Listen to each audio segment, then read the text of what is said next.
sou brasileiro israelense, já tinha servido em Israel nas Forças Armadas ali de 2014 a 2018. Depois tinha retornado ao Brasil e depois do massacre do Hamas, no dia 7 de outubro, eu retornei a Israel depois de 6 anos ao exército, né? E estive lá por 3 meses, estive em Gaza, combati o Hamas e agora a gente está com esse novo ataque do Irã, né?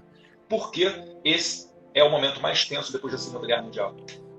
Então, hoje o nosso público, eles têm que entender que o mundo nunca passou por um momento tão sensível como esse. Chegamos perto, obviamente, acho que se a gente falar de 11 de setembro e até dos combates mais recentes que tiveram em Rússia e Ucrânia, mas hoje a gente está falando de dois eixos divididos, né? Então nós temos o eixo da OTAN, que é Israel, Estados Unidos, França, Inglaterra e todos aqueles outros membros da OTAN, e temos o eixo que apoia ali o regime ditatorial iraniano, que nós estamos falando de Coreia do Norte, Rússia, o atual governo do Brasil, inclusive, Coreia do Norte, já falei, né? E, obviamente, o Irã. O Irã hoje ele é responsável pelo financiamento do terrorismo no mundo. Se hoje o eixo da OTAN se unir para atacar o governo iraniano, que é importante o nosso público saber, esse governo iraniano que está lá não foi o governo iraniano eleito pelo povo iraniano. Eles deram um golpe político nos anos 70, até então, no governo iraniano, que era um governo laico, onde as pessoas tinham ali liberdade de expressão, livre comércio, que é aquilo que a gente defende, e entraram ali com esse golpe político, tomando o controle do Irã e estipulando ali a lei da Sharia, né, que é a lei de você seguir o islamismo ao extremo. Então as mulheres ali usam véus, eles seguem realmente a lei ao extremo. E o Irã hoje ele é responsável pelos grupos terroristas da faixa de Gaza, então estamos falando sobre Hamas, Jihad Islâmica, entre outros grupos terroristas. Estamos falando sobre Hezbollah, que fica na fronteira norte de Israel, no Líbano. Estamos falando fica também na sobre... Venezuela, fica na fronteira do Brasil. Exatamente. Né? Em São Paulo Atacou a também. Argentina, a embaixada israelense nos anos 90, a AMIA. Exatamente. E agora o Milei, inclusive, ele deu a informação oficial, a Argentina admitiu que os ataques contra as embaixadas israelenses em 92 em Buenos Aires foi efetuado pelo governo iraniano com o financiamento do governo iraniano feito pelo Hezbollah. Então a gente pode ver que esse modus operandi ele não é recente. Uhum.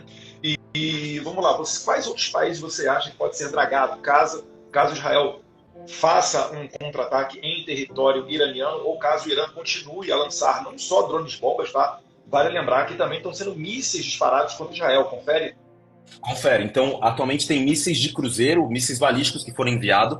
Para as pessoas entenderem o que são os mísseis balísticos.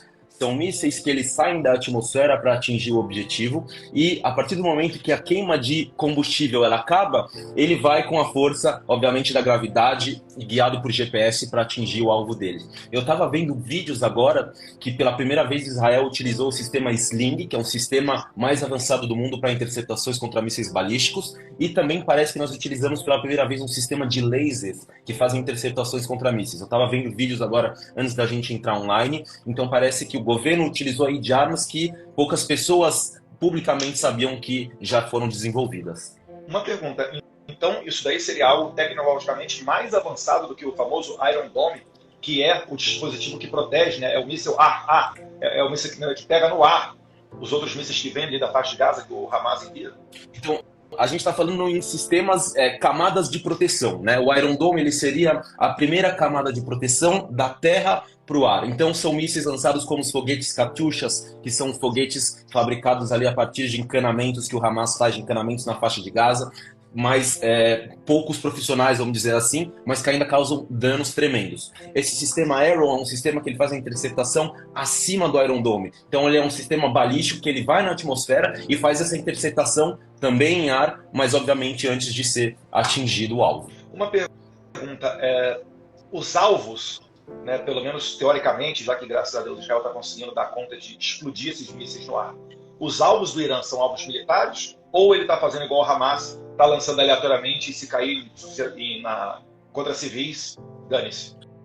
A gente tem que entender que a situação está em desenvolvimento ainda e, obviamente, as informações ainda não chegaram de maneira clara. pelo aquilo que eu tive informações dos órgãos de inteligência, não só alvos militares foram atacados.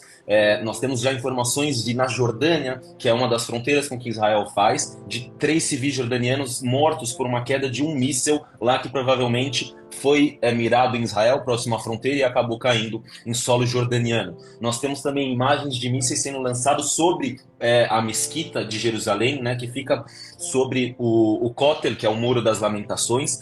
E a mesquita do Domo Dourado? Isso, muito bom. O Domo Dourado. A gente tem que entender que o Domo Dourado ele não é só sagrado para o muçulmano, ele é sagrado para o judaísmo também. Então percebamos como o Irã, um regime terrorista, está atacando não só alvos judaicos e civis, como os alvos civis muçulmanos também. E a gente já tem a confirmação de um muçulmano israelense que morreu, um menino de 10 anos, morreu por estilhaços de um míssil iraniano. Uma pergunta, esses mísseis que estão sendo lançados, ou mesmo os drones, eles não estão violando o espaço aéreo dos vizinhos? Porque entre Irã e Israel, independentemente da rota adotada pelo Irã, ele vai passar por cima, ali, seja de Jordânia, Arábia Saudita.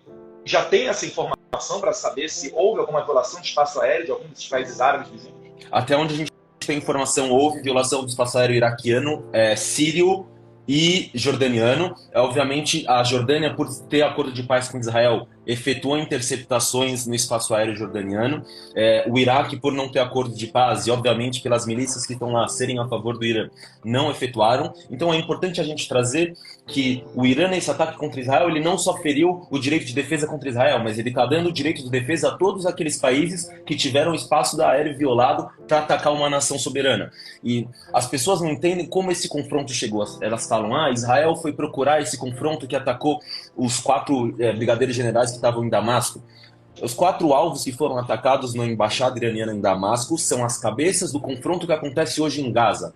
Como eu disse para vocês, o Irã é o maior financiador do terrorismo no mundo. Ele que financia os grupos terroristas na faixa de Gaza. Esses generais que foram assassinados pela Força Aérea Israelense eram as pessoas responsáveis por fazer toda a logística e preparação desse combate que aconteceu, inclusive do massacre do dia 7 de outubro. Então, nós já tínhamos informação que eles eram os responsáveis, obviamente junto com Yan Hansinwar e todos os outros líderes do Hamas. Então, optamos por esperar o momento certo. No momento que essas 4 pessoas estiveram debaixo do mesmo teto, fomos e atacamos, seguindo aquela promessa de Menachem Begin, que foi primeiro-ministro de Israel, que ele falava: nós não devemos esperar o inimigo atacar a gente, nós temos que ir lá e atacar antes de forma defensiva. E foi o que a gente fez. Há muito tempo já o Irã está ameaçando Israel. Eu lembro lá desde 2003, o Ahmadinejad, nos vídeos dele falando que, né, Israel deveria ser barrido do mapa.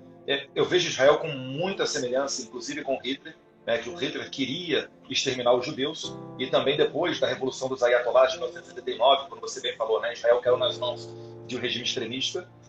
Eu vejo que essas ameaças elas sempre acontecem, mas eu acho que é a primeira vez que realmente Israel faz, e que o Irã faz um ataque direto a Israel. E hoje em dia a gente sabe que a geopolítica, não só mundial, mas ali da região também mudou muito. Em 47 teve a independência reconhecida pela ONU de Israel, 48 a Guerra de Independência, passamos por Yom Kippur, Guerra dos 6 Dias, vários vizinhos fizeram do conflito Israel-Palestina a prioridade número 1 da região, mas hoje em dia já não é bem assim.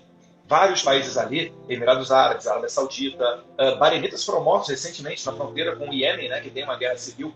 Então eu vejo que também os acordos de Abraão, normalizando as relações diplomáticas entre vários países muçulmanos, né, Marrocos, Emirados Árabes, Bahrein com Israel, eu vejo que hoje em dia há, inclusive, a possibilidade de, na escalada desse conflito, realmente virando uma guerra, alguns países árabes, talvez, né, se não precisando apoiar Israel, pelo menos permanecendo neutros. Como é que você enxerga, né, a possibilidade, e aí a gente vai entrar, deixar claro, na esfera da cogitação, mas na possibilidade de uma evolução desse conflito para uma guerra, o posicionamento dos países árabes vizinhos?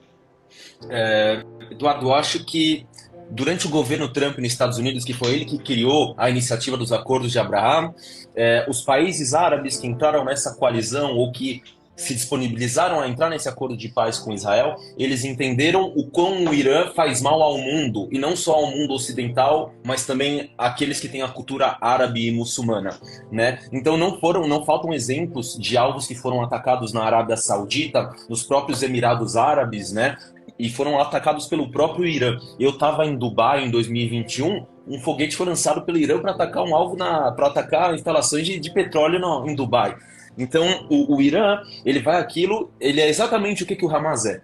Ele vai atacar e vai destruir exatamente 100% daquilo que não seguir a lei que eles querem, que é a lei extremista dentro da linha muçulmana. Eles não são muçulmanos normais, eles são muçulmanos extremistas, né? Então é isso que toda a comunidade árabe e os outros países como a Arábia Saudita, Emirados Árabes e Bahrein, eles entenderam e viram que aquele ataque contra Israel no futuro pode vir a ser um ataque contra eles também. Uhum.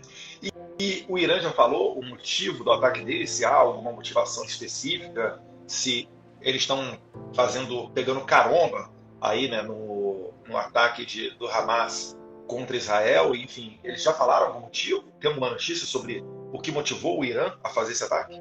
Em relação ao ataque de hoje, você disse? Então, está muito cedo ainda, não tem essa informação.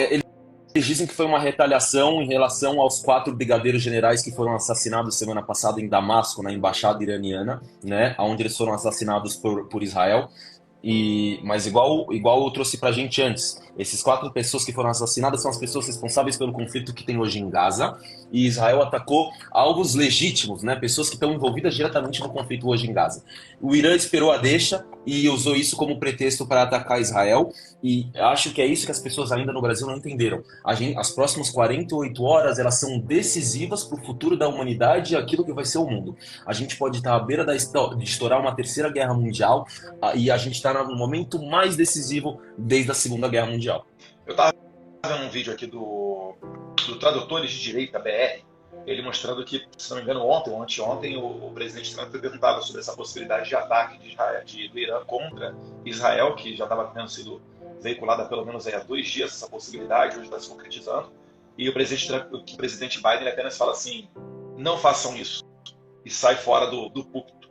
Você acredita que se o presidente fosse o Trump, as coisas seriam diferentes? Eu não tenho dúvida. E eu acho que se o presidente dos Estados Unidos fosse o Trump, o 7 de outubro, o massacre do 7 de outubro não tinha acontecido. Porque tanto o Hamas quanto os iranianos, eles sabiam que a resposta ia vir de uma maneira muito mais forte. E é só a gente pegar o exemplo de, durante os 4 anos de Trump, não existiu uma guerra no mundo. Todas as guerras que existiam desde quando ele assumiu o mandato, elas foram acabadas. Ele sentou ali com o presidente da Coreia do Norte, algo que até então era impensável, né? Então, a gente mostra que, apesar de muitas pessoas acharem que o Trump ele é extremista, o Trump não é extremista. Ele é um homem duro em tempos difíceis, onde necessitamos de atitudes de culhão, né? Falando bom português. Perfeito. Então vamos aguardar aí, ver o que acontece de agora em diante. Você tem mais alguma informação a dar? Talvez algum prognóstico? Eu tô com a TV israelense ligada aqui do lado. Até agora a informação foram que 200 mísseis balísticos foram enviados contra Israel. A situação está em desenvolvimento, o conflito ainda não acabou. Existem ainda mísseis balísticos em ar e drones também ainda a caminho de Israel. Então, as próximas horas ali vão ser decisivas para a gente entender também como Israel vai reagir a esse ataque. Eu acho que agora é o momento da gente entender, do mundo entender, que chegou o momento da gente acabar com o terrorismo no mundo. É uma oportunidade única que se criou e os iranianos deram essa brecha quando eles atacaram agora Israel. Mas uma guerra, eu fico pensando aqui, uma guerra com o Irã é uma guerra complicada, porque o Irã é um país de muita tecnologia, é um país de dezenas de milhões de habitantes, acho que tem 60, 80 milhões de habitantes ali, né? Por exemplo, um dos maiores consumidores, por exemplo, né, do milho brasileiro. Já me falaram que cerca de 30% a 20% do milho exportado do Brasil, né, quase tudo isso daí vai ali para o Irã. Então a gente está falando não é de um país qualquer. Certamente a guerra é indesejada por todos, mas o que você falou me lembrou, inclusive, uma das minhas opiniões no Congresso Nacional, quando eu falei que eu torcia pelas Forças Armadas de Israel para realmente neutralizar a região do Hamas e, se possível, também do Hezbollah, né? Porque muitas vezes o brasileiro que está do lado de cada continente, ele acredita que é só uma questão de sentar numa mesa e conversar.